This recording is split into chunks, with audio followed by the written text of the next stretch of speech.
Hello दोस्तों, मैं हूं सिद्धार्थ और लर्न होम में आप लोगों का एक बार फिर से बहुत बहुत स्वागत करता हूं।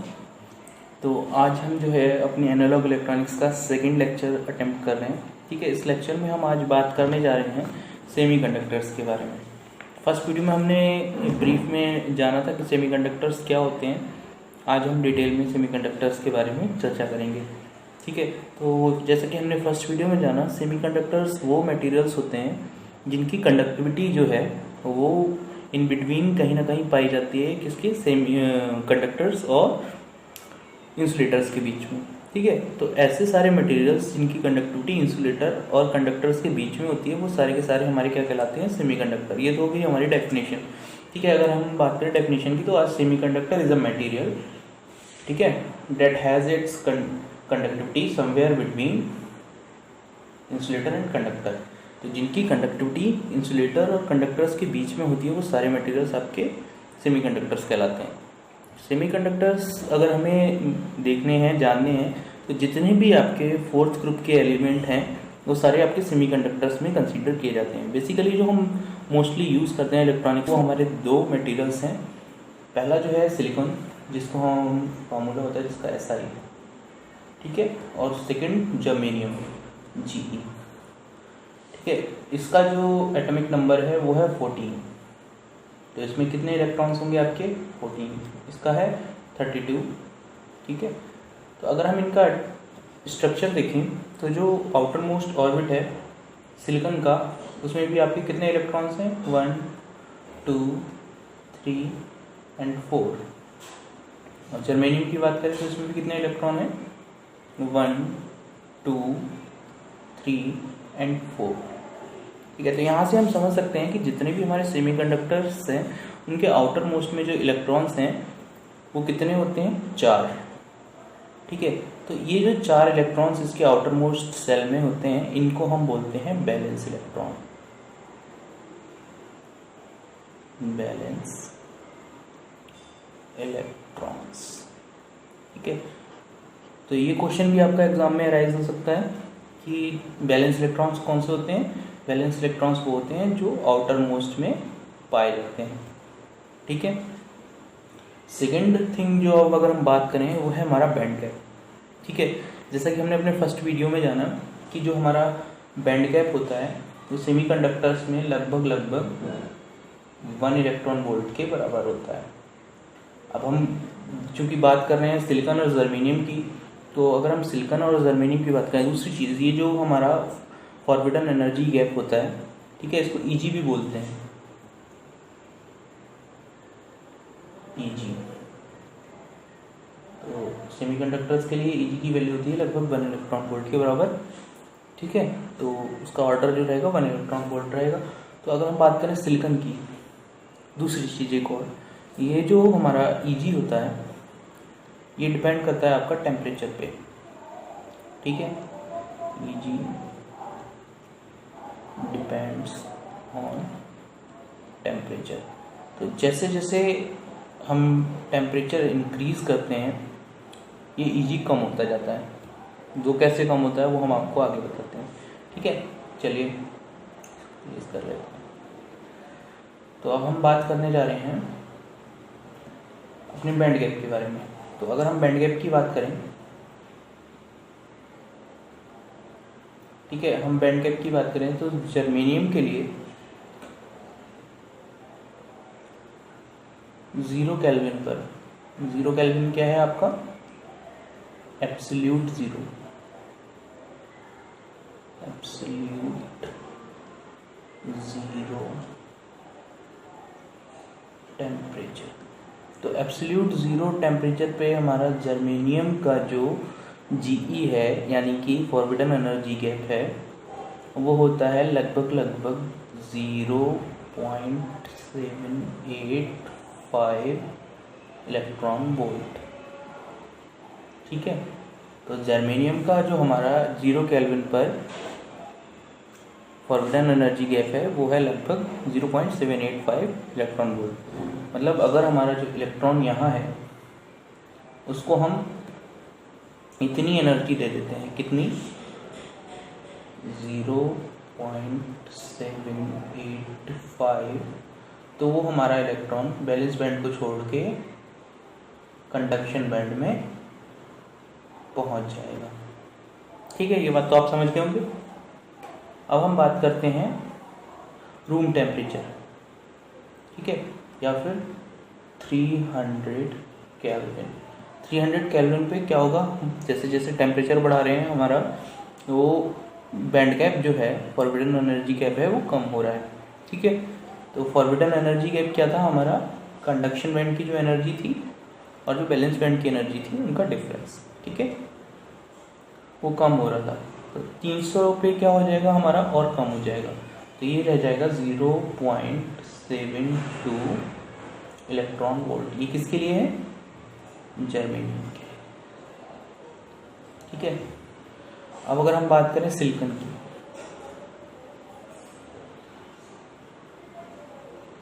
अगर हम सिलिकॉन की बात करते हैं तो सिलिकॉन का 0 केल्विन पर होता है हमारा 1.21 इलेक्ट्रॉन वोल्ट।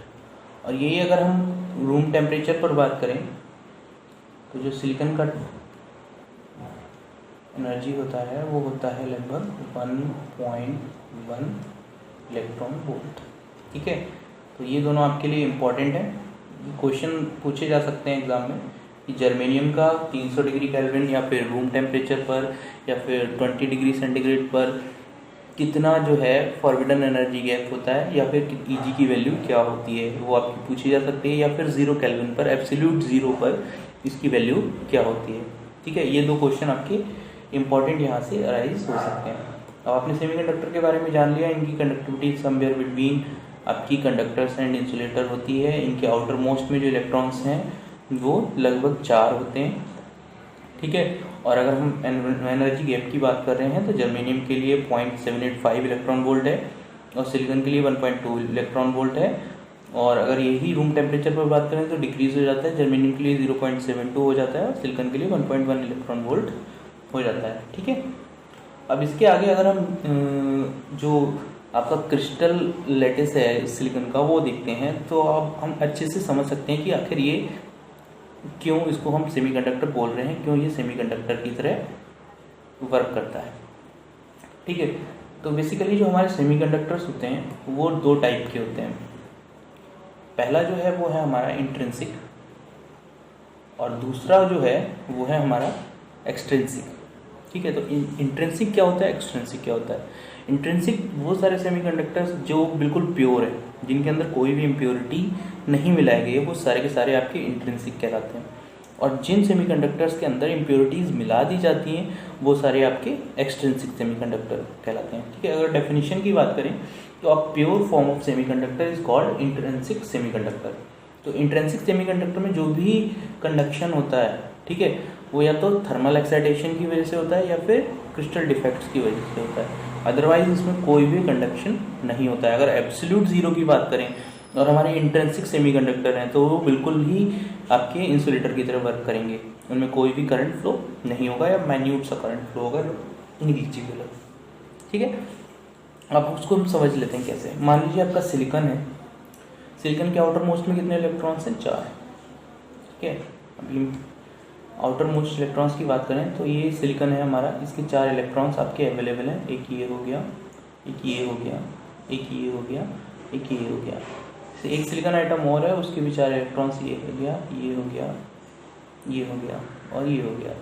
ठीक है, इसी तरीके से मान लीजिए कोई भी हम एक सिलिकॉन आइटम ले लेते हैं, ठीक है, जिसके चारों तरफ आप सिलिकॉन आइटम्स को देख सकते हैं। मान लीजिए मैंने ये वाला आइटम उठाया, ठीक है, ये उठा लिया मैंने, एक इलेक्ट्रॉन ये है, एक इलेक्ट्रॉन ये है, एक इलेक्ट्रॉन ये है और ये एक इलेक्ट्रॉन ये है। तो ये अपने 4 नेवर सिलिकॉन आइटम्स के साथ कोवेलेंट बॉन्ड बनाता है। ये जो आप बॉन्डिंग देख रहे हैं 2 नेवर सिलिकॉन आइटम्स के बीच में, इसको आप बोलेंगे कोवेलेंट बॉन्ड।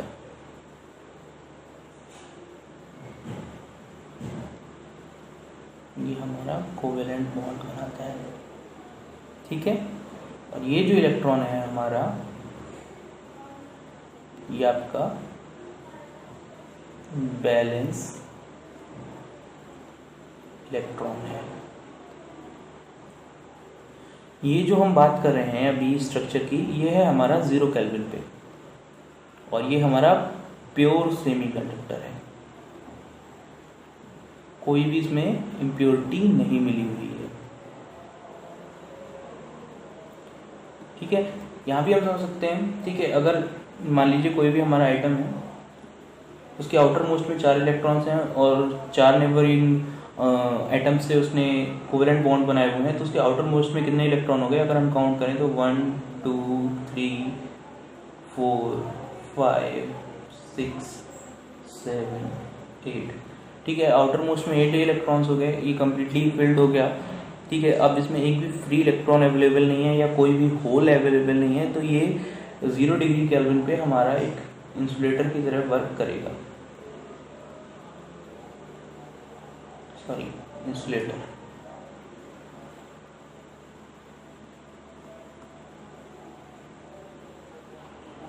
इंसुलेटर की तरह वर्क करेगा 0 केल्विन पे। ठीक है, अब यही हम क्रिस्टल लेते हैं और उसको हीट करना स्टार्ट कर देते हैं। सपोज हमने इसको हीट करना शुरू कर दिया,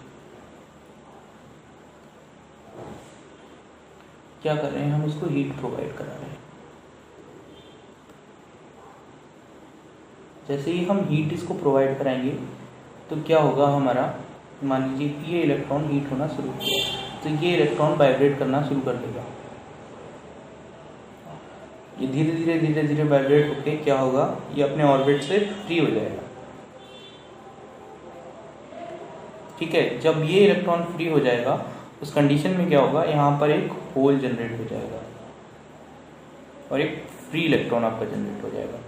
तो जो आपके इंट्रिंसिक सेमीकंडक्टर हैं, तो इंट्रिंसिक सेमीकंडक्टर्स में जब भी हम उसको एक्सटर्नल एनर्जी देते हैं तो होल एंड पेयर इलेक्ट्रॉन का पेयर जनरेट होता है।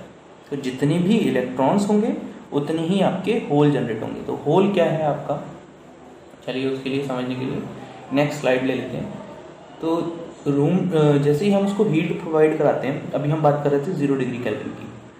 ठीक है, 0 डिग्री केल्विन पे हमारा जो सेमीकंडक्टर था वो इंसुलेटर की तरह वर्क कर रहा था, लेकिन जैसे जैसे हमने उसका टेम्परेचर इंक्रीज करना शुरू किया, इलेक्ट्रॉन जो थे वो हमारे फ्री होने स्टार्ट हो गए।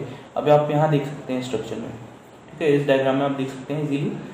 ठीक है, हमने क्या किया, जैसे ही हीट दिया, या हम इसको क्रिस्टल को नॉर्मली रूम टेम्परेचर पे भी लेके जाते हैं, उस रूम टेम्परेचर पे भी कुछ ना कुछ इलेक्ट्रॉन्स जो हैं वो फ्री हो जाते हैं। तो जहाँ से वो इलेक्ट्रॉन फ्री होगा वहाँ एक होल क्रिएट हो जाएगा।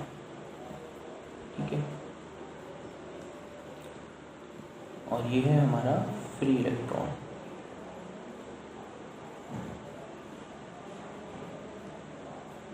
ठीक है, ऐसे ही सेम एक यहाँ से भी इलेक्ट्रॉन फ्री हुआ है, एक यहाँ भी इलेक्ट्रॉन फ्री हुआ है। तो यहाँ number of electron, free electrons अगर हम देखें तो कितना है, 3 है। और सेम अगर हम नंबर ऑफ होल्स देखें तो वो भी कितना है, 3 है। तो होल और इलेक्ट्रॉन्स के जो पेयर होते हैं वो पेयर्स में रिलीज होता है। मतलब अगर 3 इलेक्ट्रॉन फ्री हो रहे हैं तो 3 होल भी जनरेट होंगे ही होंगे। ठीक है, अगर हम बात करें कि इससे करंट कैसे फ्लो हो रहा है, ठीक है, तो उसको समझ लेते हैं। अब मान लीजिए आपका जो एक इलेक्ट्रॉन यहाँ से फ्री हुआ, तो यहाँ एक होल जनरेट हो गया। अब यहाँ जो होल जनरेट हुआ उसने क्या काम किया, एक इस इलेक्ट्रॉन को अट्रैक्ट करना शुरू कर दिया। ये इलेक्ट्रॉन यहाँ कोई जो सिलिकॉन होगा उसका होगा, जिसने इसके साथ कोवेलेंट बॉन्ड बना रखा है। ठीक है, उसका इस इलेक्ट्रॉन को इसने अट्रैक्ट करना शुरू किया, तो वो इलेक्ट्रॉन क्या होगा, यहाँ आ जाएगा। ये इलेक्ट्रॉन यहाँ आ गया और यहाँ क्या बन गया आपका, एक होल। यहाँ एक होल बन गया।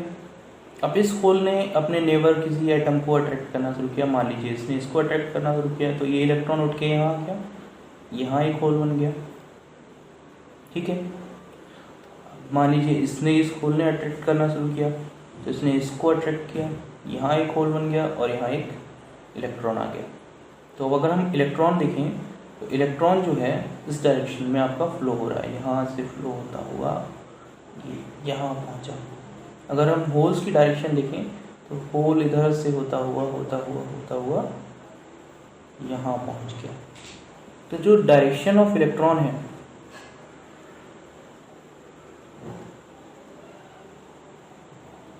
डायरेक्शन ऑफ इलेक्ट्रॉन अगर इस तरीके से है, तो जो डायरेक्शन ऑफ होल है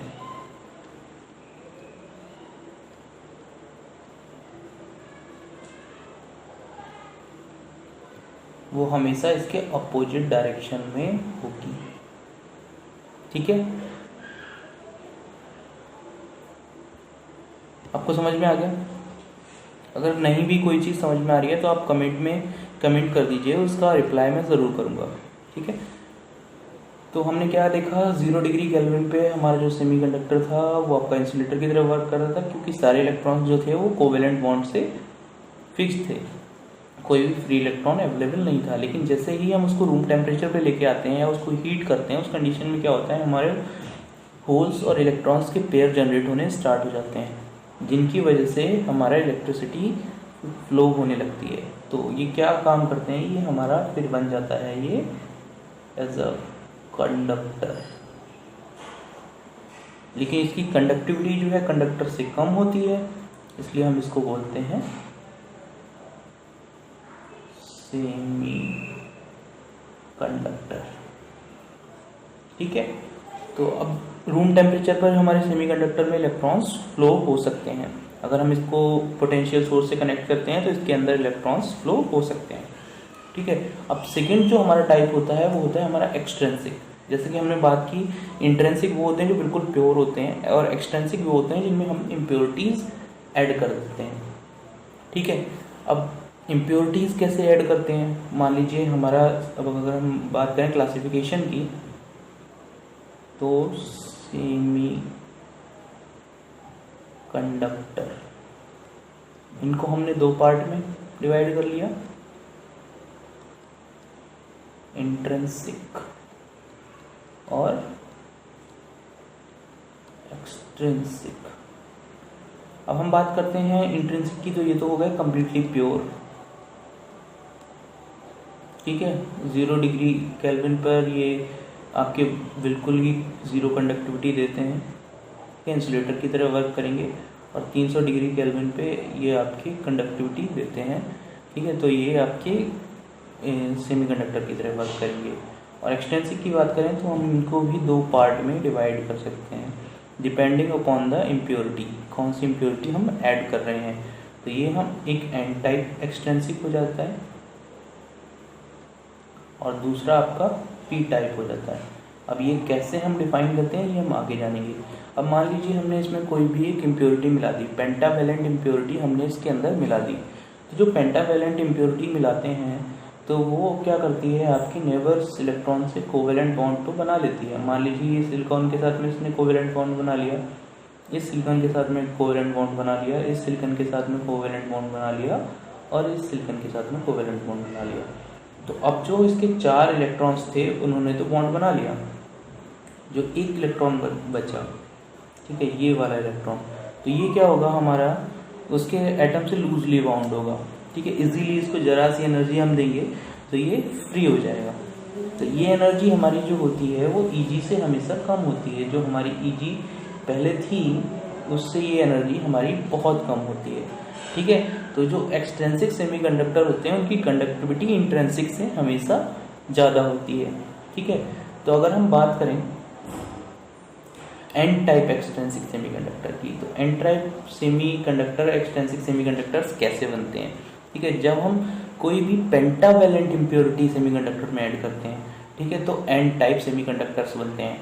देखिए, जैसे कि हमने बताया पेंटावेलेंट इम्प्योरिटी अगर हम ऐड कर रहे हैं तो 4 इलेक्ट्रॉन्स तो जो हैं वो कोवेलेंट बॉन्ड बना लेते हैं। जो एक इलेक्ट्रॉन बचता है वो आपका फ्री इलेक्ट्रॉन होता है, वो नॉर्मल टेम्परेचर पे भी आपका फ्री रहता है। ठीक है, जरा सी एनर्जी की वजह से वो फ्री इलेक्ट्रॉन हो जाता है। तो ये फ्री इलेक्ट्रॉन जो है ये क्या हो गया, आपका चार्ज कैरियर हो गया।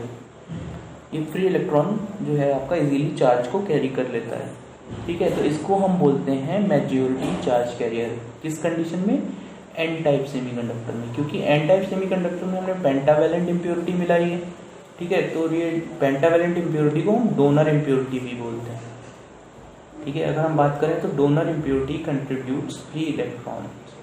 ठीक है, अगर डोनर इम्प्योरिटी की बात करें तो डोनर इम्प्योरिटी हमेशा क्या करती है? एक फ्री इलेक्ट्रॉन जनरेट करती है।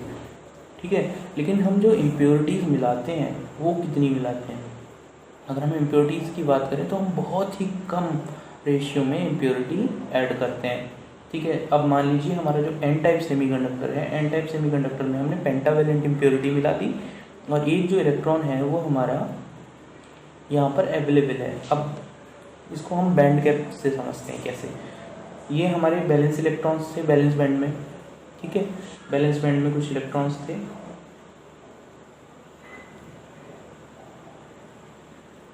अब क्या हुआ, ये बैलेंस बैंड में जो इलेक्ट्रॉन्स थे, अब हमने क्या किया? पेंटावैलेंट इम्प्योरिटीज मिलाई। तो पेंटावैलेंट इम्प्योरिटी जो है बहुत लूजली बाउंड है, तो उसके इलेक्ट्रॉन्स आपके यहाँ भी अवेलेबल है, यहाँ भी अवेलेबल है, यहाँ भी अवेलेबल है, यहाँ भी अवेलेबल है। तो क्या हुआ, उसकी वजह से आपका जो एक नया लेवल जनरेट हो गया। ठीक है, इसकी वजह से इसको हम बोलेंगे डोनर एनर्जी लेवल।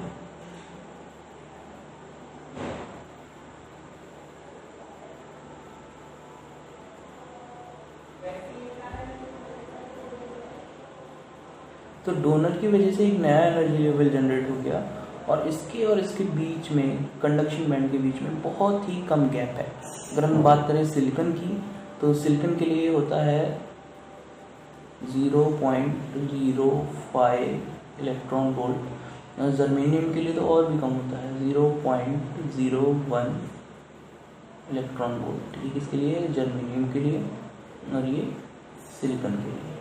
तो आप ज़रा सी एनर्जी मिलते ही ये इलेक्ट्रॉन जो हैं वो सारे के सारे कहाँ पहुँच जाएंगे? आपके कंडक्शन बैंड में। इनके लिए रूम टेम्परेचर की भी रिक्वायरमेंट नहीं है, ज़रा सा एनर्जी मिलते ही ये इलेक्ट्रॉन्स जो हैं फ्री इलेक्ट्रॉन्स हो जाएंगे। इसीलिए बेसिकली हम पेंटावैलेंट इम्प्योरिटी ऐड करने के बाद जो एक्स्ट्रा इलेक्ट्रॉन होता है उसको हम फ्री इलेक्ट्रॉन कंसीडर करते हैं। ठीक है, तो अब जो इलेक्ट्रॉन्स हो गए फ्री हमारे, इनको हम बोलते हैं मेजॉरिटी चार्ज कैरियर। इसमें मेजॉरिटी चार्ज कैरियर्स, इसमें मेजॉरिटी चार्ज कैरियर्स क्या हैं? हमारे इलेक्ट्रॉन्स। अब रूम टेम्परेचर है आपका और ये सेमीकंडक्टर है, तो कुछ ना कुछ होल्स और पेयर भी जनरेट होंगे, होल्स और इलेक्ट्रॉन्स के पेयर भी जनरेट होंगे। अब उस कंडीशन में क्या होगा? मान लीजिए यहाँ एक होल जनरेट हुआ, यहाँ एक फ्री इलेक्ट्रॉन है। अब यहाँ पास में कोई फ्री इलेक्ट्रॉन पहले से अवेलेबल था, उसने इस होल को क्या किया? फिल कर दिया। तो यहाँ क्या बचा? सिर्फ एक इलेक्ट्रॉन बचा। तो जितने भी होल्स जनरेट होते हैं उसमें मैक्सिमम होल्स जो हैं आपके इलेक्ट्रॉन्स के साथ कंबाइंड होके न्यूट्रलाइज हो जाते हैं। तो आपके होल्स जो हैं बहुत कम बचते हैं। ठीक है, तो इनको हम होल्स जो बचते हैं उनको हम बोलते हैं minority charge carriers. Minority charge carriers, holes. तो एक्सटेंसिव के केस में अगर हम एन टाइप की बात करें तो एन टाइप के मेजॉरिटी चार्ज कैरियर्स आपके इलेक्ट्रॉन हैं और माइनॉरिटी चार्ज कैरियर्स आपके होल्स हैं। ठीक है, अब हम बात करते हैं पी टाइप की। अगर हम पी टाइप की बात करें तो पी टाइप सेमीकंडक्टर्स, जब हम ट्राईवैलेंट इम्प्योरिटीज ऐड करते हैं तब हमारे पी टाइप सेमीकंडक्टर्स बनते हैं। अब मान लीजिए हमने यहाँ ये ट्राईवैलेंट इम्प्योरिटी ऐड की है। ठीक है, तो इस ट्राईवैलेंट इम्प्योरिटी की वजह से हमारे 3 इलेक्ट्रॉन जो हैं वो तो कोवेलेंट बॉन्ड बना लेते हैं। इन्होंने 3 इलेक्ट्रॉन्स ने कोवेलेंट बॉन्ड आपका बना लिया, लेकिन यहाँ पर एक इलेक्ट्रॉन यहाँ कम है। इसकी वजह से यहाँ क्या जनरेट हो जाता है? एक होल। ठीक है, तो इस जो ट्राईवैलेंट इम्प्योरिटी हम ऐड कर रहे हैं, ट्रेवलेंट एटम यूज़ कर रहे हैं, हम इसको बोलते हैं एक्सेप्टर इम्प्योरिटी। क्यों? क्योंकि ये एक इलेक्ट्रॉन को एक्सेप्ट करने के लिए रेडी है। एक फ्री इलेक्ट्रॉन या एक इलेक्ट्रॉन इसको इजीली फिल कर सकता है, तो इसको हम बोलते हैं एक्सेप्टर इम्प्योरिटी। ठीक है, तो यहाँ एक एनर्जी लेवल जनरेट हो जाएगा आपका, उसको हम बोलेंगे EA।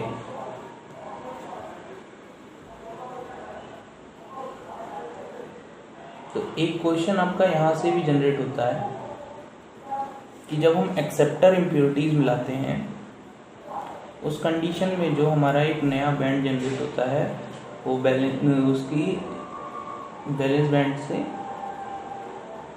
थोड़ा ऊपर एक नया बैंड जनरेट हो जाता है। लेकिन जब हम डोनर इम्प्योरिटी मिला रहे थे तो हम कंडक्शन बैंड से ज़रा सा नीचे एक नया बैंड देख रहे थे जिसको हम ED बोल रहे थे। यहाँ से भी आपका क्वेश्चन जनरेट हो सकता है कि आपका जो एक्सेप्टर इम्प्योरिटी है तब कहाँ जनरेट होता है बैंड, और जब हम डोनर इम्प्योरिटी मिला रहे हैं तब कहाँ जनरेट हो रहा है। ठीक है, तो इसमें आपके मेजॉरिटी चार्ज कैरियर्स क्या हैं? होल्स।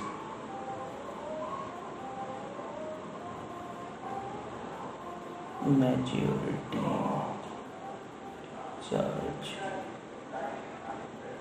कैरियर्स इसमें हो गए होल, और माइनॉरिटी चार्ज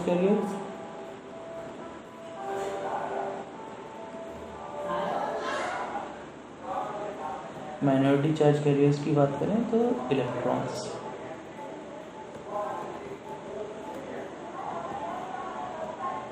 ठीक है, क्या डिफरेंस हो गया? P टाइप में आपके मेजॉरिटी चार्ज कैरियर्स होल हैं, N टाइप में मेजॉरिटी चार्ज कैरियर इलेक्ट्रॉन्स थे, minority charge carrier N type में आपके होल्स थे, तो इसमें आपके इलेक्ट्रॉन्स हैं।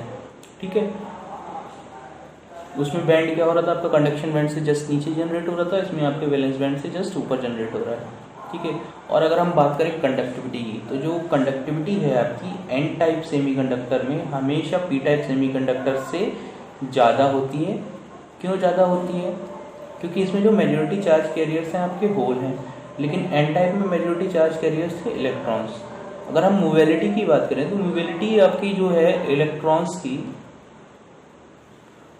बहुत ज़्यादा होती है होल्स के कंपैरिजन में। तो मोबिलिटी जो है, मोबिलिटी इलेक्ट्रॉन्स की ज़्यादा होती है होल्स से, इसलिए जो N टाइप हैं हमारे सेमीकंडक्टर्स उनकी कंडक्टिविटी भी ज़्यादा होती है।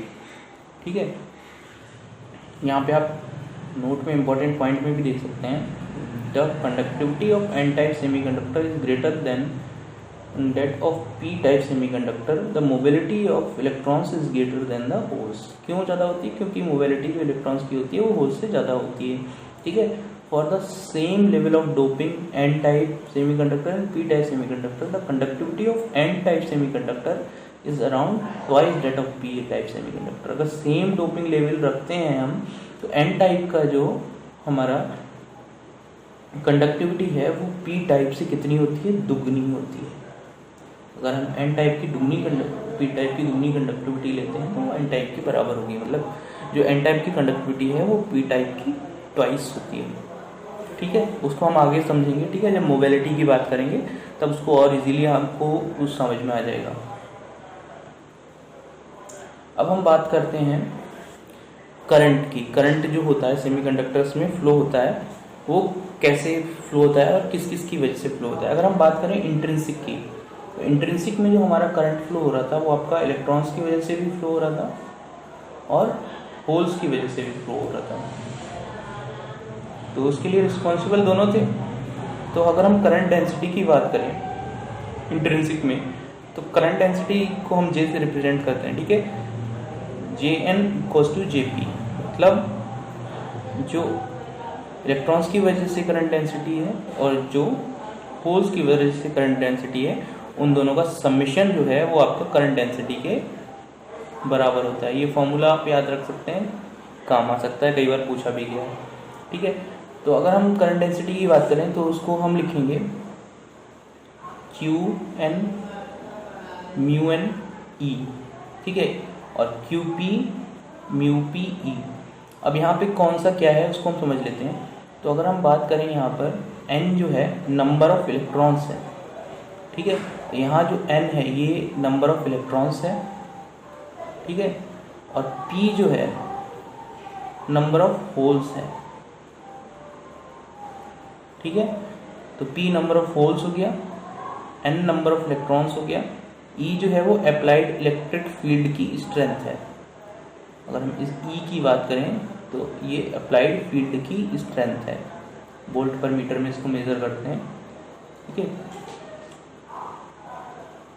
अब Q कॉमन ले सकते हैं हम इसमें से, E कॉमन ले सकते हैं, Q और E अगर हम कॉमन ले लेते हैं, ठीक है, तो यहाँ से आपको मिलेगा ये आपका सिग्मा E। तो यहाँ से आप ये देख सकते हैं कि जो सिग्मा है, सिग्मा आपका बराबर हो गया n mu n plus p mu p into Q. तो यही हमारी कंडक्टिविटी है, ठीक है। तो यहाँ से जो कंडक्टिविटी का हमारा फॉर्मूला आया, कंडक्टिविटी हमारी बराबर हो गई n mu n plus p mu p, ठीक है। अगर हम प्योर सेमीकंडक्टर की बात करें, यहाँ पर अगर हम प्योर सेमीकंडक्टर की बात करें तो जैसा कि हमने पहले भी आपको बताया, प्योर सेमीकंडक्टर में आपके जो जितने ही इलेक्ट्रॉन्स होते हैं उतने होल जनरेट होते हैं, ठीक है, पेयर में जनरेट होते हैं।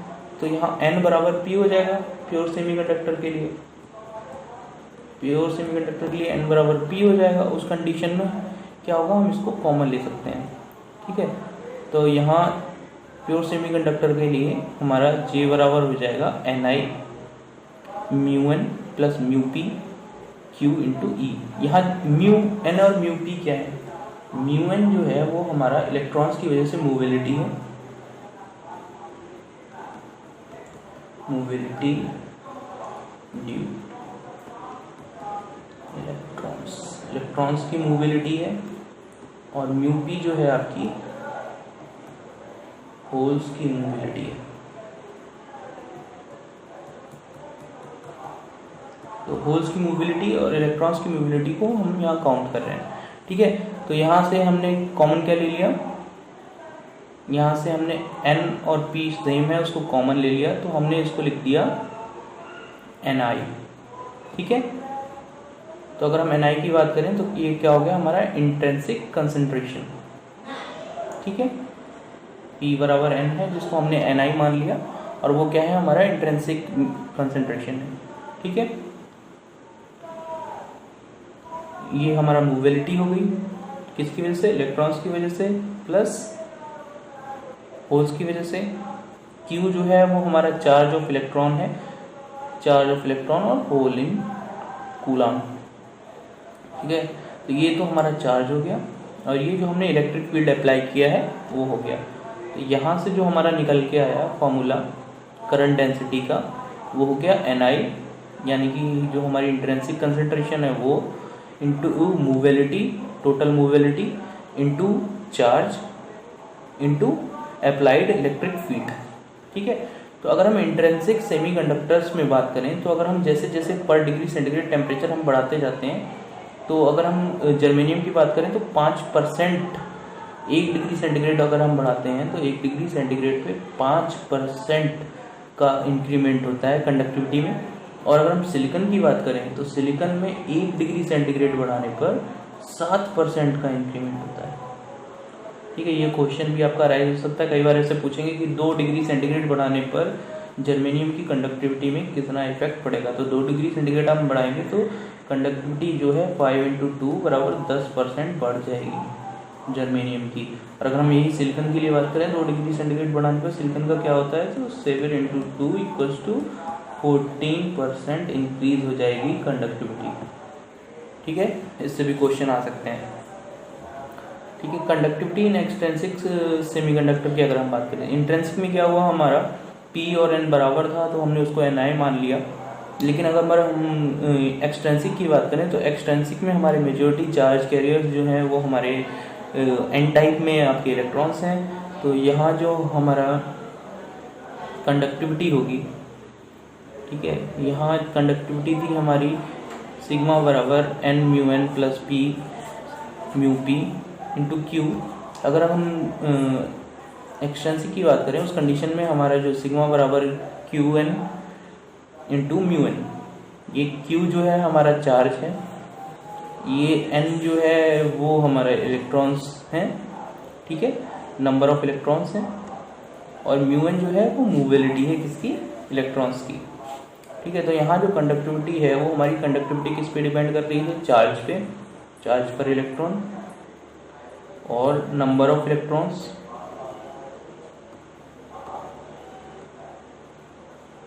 और मूवेलिटी, इन चीज़ों पे आपकी डिपेंड कर रही है। अगर हम बात करें पी टाइप के लिए, तो पी टाइप में हमारे जो पी मतलब जो होल्स हैं वो बहुत ज़्यादा होते हैं, तो हम वहाँ इलेक्ट्रॉन्स को निगलेक्ट कर सकते हैं। इस कंडीशन में हमारी जो कंडक्टिविटी निकल के आएगी वो Q P into mu P. तो ये क्यू जो है वो चार्ज है, पी नंबर ऑफ होल्स हैं, और म्यू पी जो है वो आपका मूवेलिटी है होल्स की, ठीक है। तो यहाँ से आप देख सकते हैं हमारे कंडक्टिविटी के 3 फॉर्मूले निकल के आए, एक ये और एक ये। तो ये तीनों फॉर्मूले आपके लिए बहुत इंपॉर्टेंट है, इनको नोट कर लीजिए। स्क्रीनशॉट लेना चाहें तो स्क्रीनशॉट ले लीजिए, अदरवाइज टेंशन लेने की जरूरत नहीं है, इसके पीडीएफ मैं आपको टेलीग्राम ग्रुप पे प्रोवाइड करा दूंगा, ठीक है। नेक्स्ट हम बात करें मोबिलिटी की। इतनी देर से हम मोबिलिटी कर रहे हैं, तो मोबिलिटी होता क्या है। बेसिकली मान लीजिए आपके पास सेमीकंडक्टर अवेलेबल है, उसको आपने पोटेंशियल प्रोवाइड करा दिया, पावर सोर्स से कनेक्ट कर दिया। उस कंडीशन में क्या होगा, आपका ये जो इलेक्ट्रॉन है, एक यहाँ इलेक्ट्रॉन है, एक यहाँ इलेक्ट्रॉन है, ठीक है, इनको एनर्जी मिलना स्टार्ट हो गई, ये एनर्जी मिली और ये मूव करना स्टार्ट हो गया। ये इलेक्ट्रॉन जो मूव हो रहा है इस इलेक्ट्रॉन से टकराया, कुछ ना कुछ एनर्जी लॉस हुई, फिर मूव हुआ, फिर मूव हुआ, फिर मूव हुआ, इस तरीके से आपके इलेक्ट्रॉन्स जो थे वो मूव होना स्टार्ट हो गए, ठीक है। तो जो मूवेलिटी है हम उसको डिफाइन करते हैं ड्रिफ्ट वेलोसिटी की फॉर्म में। तो ड्रिफ्ट वेलोसिटी क्या है, combination of electron field and collision causes the particles to move with an average velocity called the drift velocity. तो अगर हम बेसिकली बात करें तो ड्रिफ्ट वेलोसिटी क्या है, उसकी एवरेज वेलोसिटी है, कुछ कोलिजन्स हो रहे हैं जिसकी वजह से उसकी एनर्जी लॉस हो रही है, ठीक है, और जो इलेक्ट्रिक फील्ड हमने अप्लाई किया है उसकी वजह से उसको कुछ ना कुछ वेलोसिटी मिली है, ठीक है। तो ये जो एवरेज हमारी वेलोसिटी मिलती है, उस एवरेज वेलोसिटी को हम ड्रिफ्ट वेलोसिटी बोलते हैं, और इसे हम BD से रिप्रेजेंट करते हैं, ठीक है। तो हमारी जो ड्रिफ्ट वेलोसिटी होती है वो म्यू ई के बराबर होती है। यहाँ म्यू क्या है, ये म्यू हमारी मूवेलिटी है,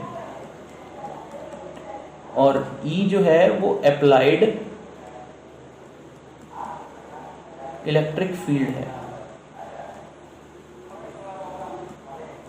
अप्लाइड इलेक्ट्रिक फील्ड, ठीक है। तो यहां से अगर हम देखें, ठीक है, अगर यहां से हम देखें तो हमारा BD बराबर म्यू ई। अगर हम बात करें फॉर्मूले की, ये तो क्या हमारा ड्रिफ्ट वेलोसिटी का फॉर्मूला, यहाँ से अगर हम म्यू निकालते हैं तो म्यू बराबर हो जाएगा BD अपॉन ई, ठीक है।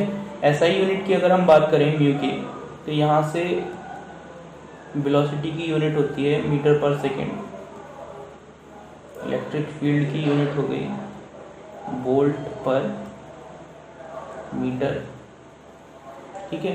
तो यहाँ से जो हमारी यूनिट निकल के आई मीटर स्क्वायर पर वोल्ट सेकेंड, ठीक है। इसको हम सेंटीमीटर, नॉर्मली जो यूनिट देखते हैं वो सेंटीमीटर स्क्वायर में होती है, तो अगर हम सेंटीमीटर स्क्वायर की बात करें, इसको अगर हम कन्वर्ट करते हैं तो ये हो जाता है 10 की घात -4 मीटर स्क्वायर पर वोल्ट सेकेंड, ठीक है। तो 1 सेंटीमीटर स्क्वायर पर वोल्ट सेकेंड बराबर होता है 10 की घात -4 मीटर स्क्वायर पर वोल्ट सेकेंड, ठीक है। ये भी नोट कर लीजिए, कई बार ये क्वेश्चन भी आपका एग्जाम में अराइज हो सकता है, ये इंपॉर्टेंट है। और कई बार ऐसा होता है आप यूनिट्स में कंफ्यूज हो जाते हैं। उस कंडीशन में क्या होता है, आपको 10 की घात 4 से मल्टीप्लाई -4 से मल्टीप्लाई करके उसको इजीली एक्वायर कर सकते हैं अगर आपको मीटर पर सेकंड में दे रखा है तो। ठीक है, अब मोबिलिटी की अगर हम बात करें तो हम बेसिकली दो की बात कर रहे हैं, दो सेमीकंडक्टर्स की, सिलिकॉन और जर्मेनियम। तो जो सिलिकॉन की इलेक्ट्रॉन्स की मोबिलिटी होती है, अभी हमने बात किया मोबिलिटी आपकी इलेक्ट्रॉन्स की अलग होगी और आपकी होल्स की अलग होगी। तो जो इलेक्ट्रॉन्स की मोबिलिटी है सिलिकॉन की वो होती है 1300। हम ये बात कर रहे हैं सेंटीमीटर स्क्वायर पर वोल्ट सेकेंड में। ठीक है, इसी यूनिट में हम सारी अभी बताएंगे। ठीक है, तो जो सिलिकॉन की एनर्जी होती है, मोबिलिटी होती है, वो 1300 होती है और सिलिकॉन में होल्स की जो मोबिलिटी होती है वो 500 होती है, 500।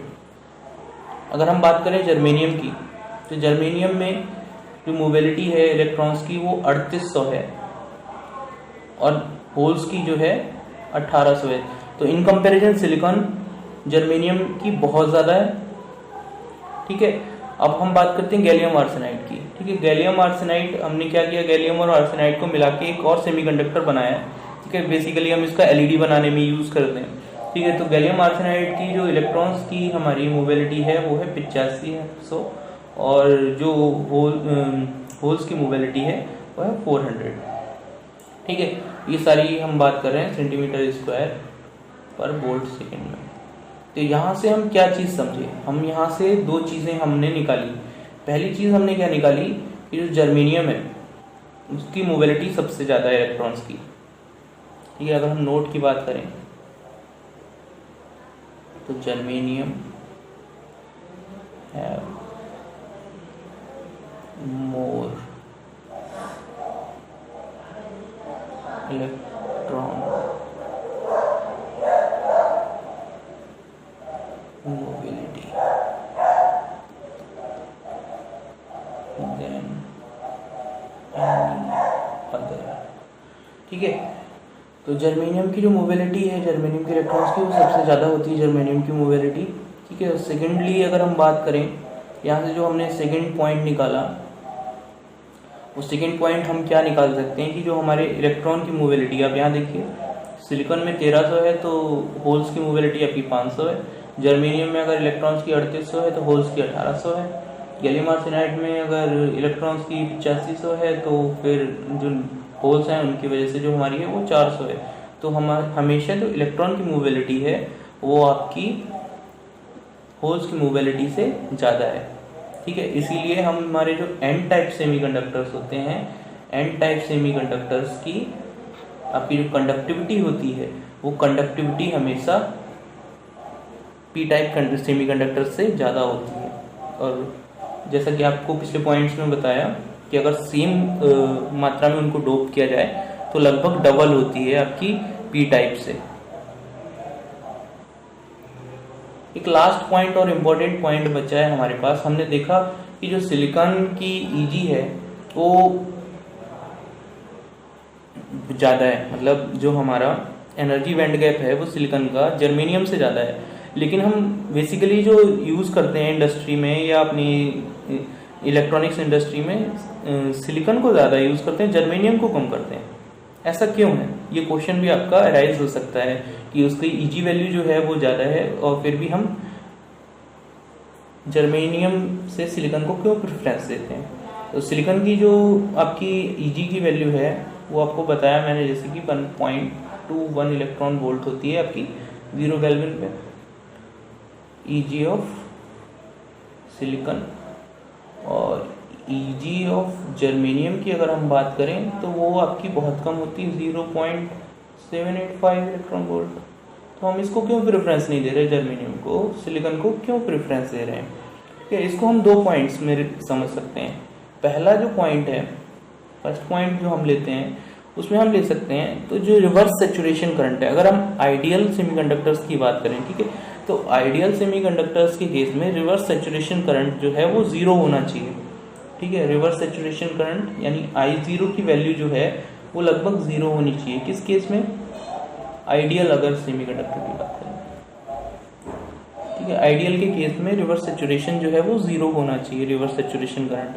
लेकिन कुछ ना कुछ करंट फिर भी रहता है, क्योंकि कोई भी सेमीकंडक्टर हमारा नॉर्मली आइडियल नहीं होता है। ठीक है, तो अगर हम बात करें इसकी रिवर्स सैचुरेशन करंट की, तो जर्मेनियम का जो रिवर्स सैचुरेशन करंट होता है जीई, वो आपका होता है माइक्रो एम्पियर में। और अगर हम बात करें सिलिकॉन की, तो वो आपका होता है नैनो एम्पियर में।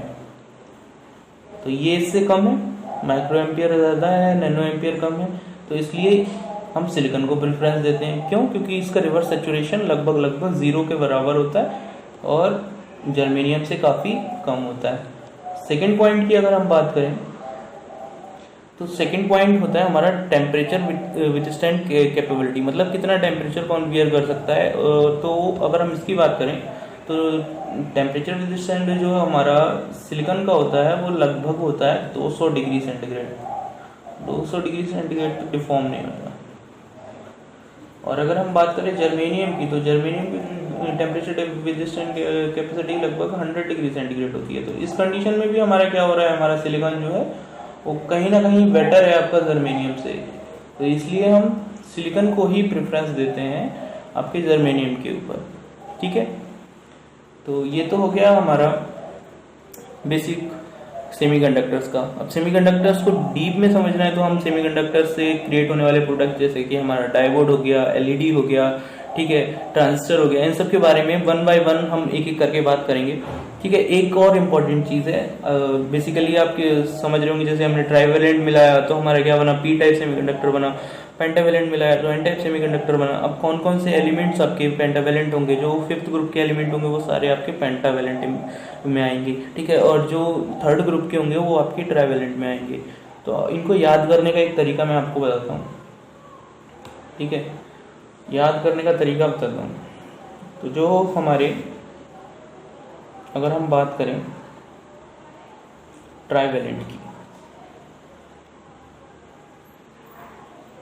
ट्राइवेलेंट, स्पेलिंग्स पे मत जाइएगा, इतनी अच्छी मेरी इंग्लिश नहीं है। ठीक है, तो ट्राइवेलेंट एटम्स की बात करें तो उसके लिए मैंने एक ट्रिक बनाई है, वो इंडिया की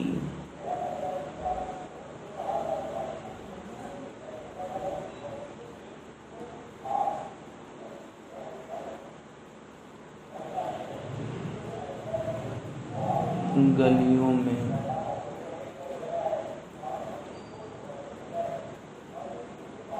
आलू बेचा करते थे, कभी नहीं भूलेंगे आप। ये आपका हो गया बोरॉन, इंडियम,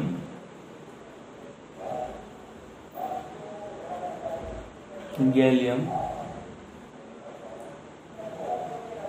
और एल्यूमिनियम। ठीक है, वो इंडिया की गलियों में आलू बेचा करते थे। बोरॉन, इंडियम, गैलियम और एल्यूमिनियम, ये सारे के सारे आपके क्या हो गए, ट्राइवेलेंट।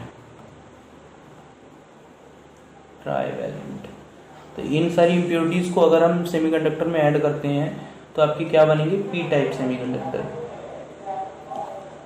ठीक है, पी टाइप सेमीकंडक्टर्स में जो मेजॉरिटी चार्ज कैरियर्स हैं वो आपकी होल्स हैं, माइनॉरिटी चार्ज कैरियर्स आपकी क्या है, इलेक्ट्रॉन्स।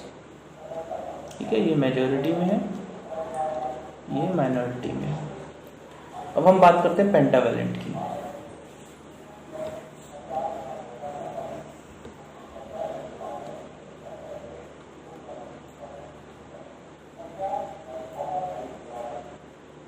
तो पेंटावेलेंट वो होते हैं जो फिफ्थ ग्रुप में पाए जाते हैं और इनके आउटर मोस्ट में आपके 5 इलेक्ट्रॉन्स होते हैं। ठीक है, तो इनको याद करने का क्या तरीका है,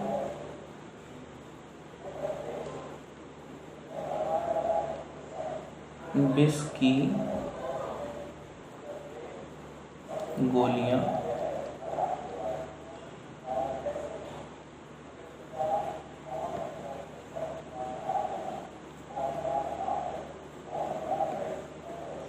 आर्सेनिक ने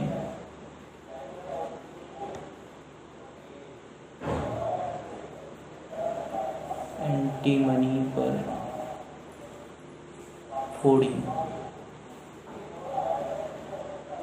ठीक है। विष की गोलियां आर्सेनिक ने एंटीमनी पर फोड़ी। तो सबसे पहले आपका हो गया बिस्मुथ, आर्सेनिक, एंटीमनी और फॉस्फोरस।